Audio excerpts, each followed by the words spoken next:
It's the Sean Widmer Podcast. It's a journal by someone that just really doesn't like to write. A couple quick observations today as we celebrate a Tuesday. It's the 14th of July when this is being released, the Sean Widmer Podcast. Thanks for listening. Thanks for being around. Thanks to those of you who have commented in the last 24 hours. Much appreciated over at Spotify or YouTube, wherever it might be. I actually need to bring that up real quick because I think there was something I needed to read. We're going to talk baseball in just a second and where it is in my life right now and something I never thought would happen, but it happened. We're going to get to that in a second. But I wanted to talk about children and a talent my daughter has that is, it's annoyingly insane that she's able to sniff this out. My daughter is at an age where all of those baby teeth are just falling out. Now, she's also somebody who I think a lot of people don't like having their teeth pulled. Okay, even as a kid when they're wiggling. Some kids probably like it. Some crazy ones who are like, rip my teeth out and make a necklace out of them or whatever they do. But Olivia does not love it. So what she started doing is she doesn't want to talk about her teeth being loose and that one's going to fall out of her head. So she keeps it a secret until the very last possible minute, and then she'll whisper in my ear. She'll say, Dad, this happened the last 3 times. She'll go, Dad, I need to whisper in your ear. Okay, what do you got? I have a loose tooth. And when she says that, I know it means my tooth is truly hanging on by the thinnest of threads. So then we're able to really easily, it's kind of nice, because really easily, I can just almost wiggle it one time and pull it out. So that's been great. But my daughter has this knack for knowing when I have spent any of my $1 bills. She knows it immediately. And the second I go out and spend any of my ones and only have a $5 bill or less, she knows that's the day to lose a tooth. She's wise about it. So on Sunday, I went out with my son, Huck. We had to run some errands, and he helped me out. And I had $3 in my pocket, and I gave it to him. I was like, look, you can spend $3 on something. And sure enough, he went out and spent $3. And then immediately the next day, when I only had a 5 and a 20, my daughter's like, time to lose a tooth. Excuse me. Time to lose a tooth. So then I'm at the spot, right? It's 8. She also only loses teeth right at the very last second of the day. So now, you're looking at 8 o'clock at night, and I've got a $5 bill in my pocket, and I'm cheap, and I'm like, well, I think the tooth fairy here in the Widmer house should be $1 or $2, but my daughter has successfully waited until I didn't have those dollars, and the second I didn't have them, she's dropping teeth out of her head like crazy. If she could have lost 2 last night, she would have, knowing that I only had a 5 and a 20. So $5, and I know my sons are not going to be this smart, and they're going to get $1 when they lose a tooth, and then my daughter's going to taunt them and be like, well, I got $20 when I lost mine, because that's all the tooth fairy had on him. Him or her. So congratulations to Olivia. You've done it again. You've lost a tooth on the perfect day for you.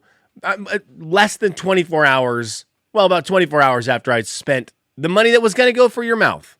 All right, anyways. But I don't know what is that? That's just tooth fairy talk. Last night was actually kind of interesting. My daughter's now lost 5 or 6 of her teeth.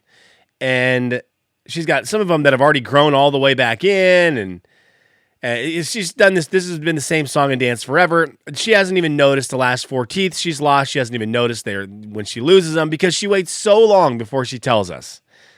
Last night, she wanted everyone in the house to be in her bedroom while she lost this tooth. And it was hilarious because Huck has no idea what's going on. He hasn't lost any teeth. So this is kind of a wild moment for him. He's like, what just happened? And my daughter wants everyone in there, but then at the same time doesn't want anyone to look. So it's like, everyone come in my room for this grand moment of me losing my 6th or 7th tooth, but nobody look. And nobody say anything, and nobody breathe, but just be existing in this room otherwise. So it's kind of a fun new twist this time for the lost tooth. All right, let's talk about baseball real quick and where it is in my life. There is a portion of my life where I loved baseball as much as I loved any sport. And a lot of that is, my younger days, I really liked it because I loved baseball cards. So I had a ton of baseball cards. I knew pretty much every player on every team deep into the roster. And I thought it was good. I watched a lot of baseball. There's a lot of baseball on in Venezuela. I enjoyed it quite a bit. Then I moved back to the States, and it was always tough for me because summers I wanted to be out doing things. So it's hard to come back in from doing whatever and be like, okay, it's 7 o'clock, first pitch for the Mariners. Let's go. Let's stop our summer festivities and just do baseball. But every single year, I would get excited for the home run derby every year. So regardless of where I was in terms of my overall fandom with baseball, I would love the home run derby. Now, this was a thing that for the longest time it was on cable. I didn't have cable. I hung out the majority of my life at this time with my cousins Ryan and Scott, and they love baseball as well. They both played baseball, big baseball guys, and we all wanted to watch the home run derby. So there's like a 4 or 5 year window where none of us had cable, but we wanted to watch the home run derby, and we would go anywhere we could think of to watch the home run derby. Now, we weren't smart enough to think about like a sports bar. Also, Scott was not old enough, right? I'm in my early 20s. Scott's in his teens. Ryan's in his late teens. And that's where, when we were hanging out up until like even Scott was in college, we were dumb. So we watched the home run derby in some of the weirdest places you could imagine. One time, excuse me, can you tell I'm under the weather? One time, we watched the home run derby in the food court of the Valley Mall because they happened to have ESPN, and they had it up on one of their screens, tiny little screen, like 20 feet up in the air. And we sat there and watched the home run derby in the food court of the mall. And that was a weird one. We begged my aunt one time to come over to her house. We never talked to my aunt, but we talked to her the day of the home run derby. And she opened her home for us to awkwardly go over and watch the home run derby. Like it was always a weird one, but we always wanted to watch it. Last night was the home run derby. And I would say this is the very first time in my life of liking sports. Not only did I not watch it, I didn't know it happened until I woke up this morning and was looking at reading the sports page of the internet. I was, had my coffee and I'm reading the sports page of the internet. And I look and it's like Jordan Walker, home run derby champion. And I thought, the home run derby was last night? I had no clue. I think it speaks volumes as to where I am in life. I'm really dialed in on NBA Summer League, so that kind of gets my attention for sports right now. I've been extremely dialed in on the World Cup. We get our first semifinal game today. I'm very excited about that, but I didn't even realize it. And this is kind of my life with baseball. I will tell myself in spring, I need to be into baseball. I really like it still. I think it's a great sport. I love cheering for the Mariners. And last year when the Mariners made their playoff push, that was so fun. So I just tell myself, let's get into baseball. With 3 kids and being tired all the time, I just miss it.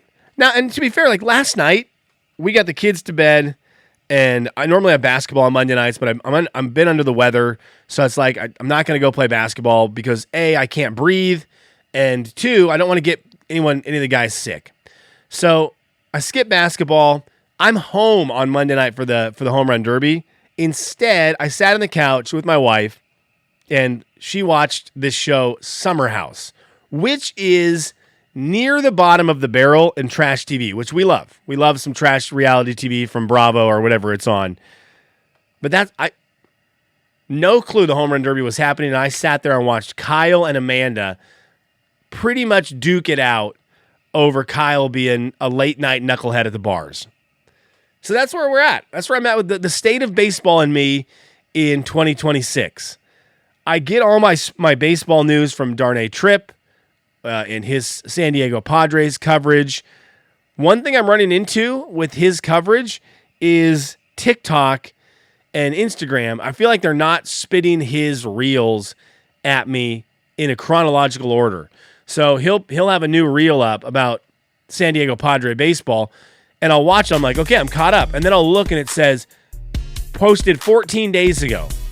Why is that on my feed? I love Trip, but give me the new one. I need to be up to date. I don't need to be 14 days delayed. I'll find out about the Home Run Derby in 3 weeks from Instagram and Darnay, which will be great, but that will be just a little bit too late for me.